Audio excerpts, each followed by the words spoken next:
Money is one of the most essential and influential inventions in human history.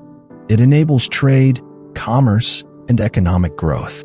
It also reflects the values, culture, and identity of a society. However, money is not static or fixed. It evolves and adapts to the changing needs and preferences of people. One of the most innovative and exciting developments in the world of money is the emergence of Central Bank Digital Currencies, or CBDCs. CBDCs are not the same as cryptocurrencies, which are unregulated and decentralized. CBDCs are also different from existing digital payments, which are based on commercial bank money. CBDCs are designed to have the same features and functions as cash, but in a digital form. However, there are many myths and misconceptions about CBDCs that need to be clarified. Here are 5 of them. Myth number 1. The Federal Reserve will issue a U.S. digital dollar. This is not true. The Federal Reserve has not made any decision yet on whether to issue a U.S. CBDC or not. The Fed has been investigating the potential advantages and disadvantages of CBDCs from various perspectives, including through technological research and experimentation. So, don't expect to see a U.S. digital dollar anytime soon. Myth number 2. CBDCs will harm financial stability and monetary policy.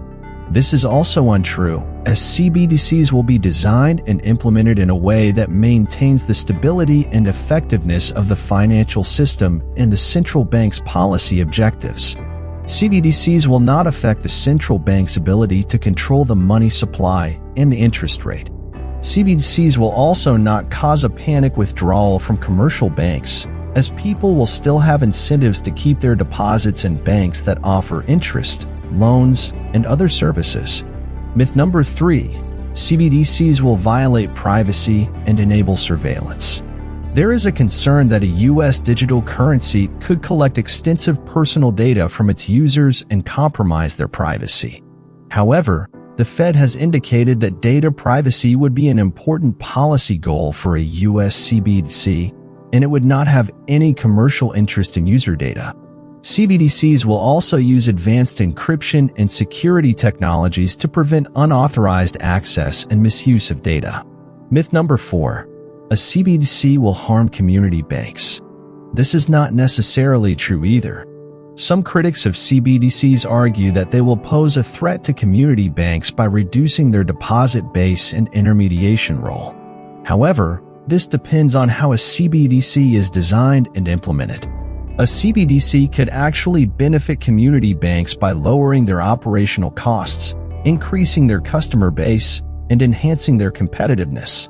A CBDC could also be distributed through existing financial institutions rather than directly by the central bank, which would preserve their relationship with their customers.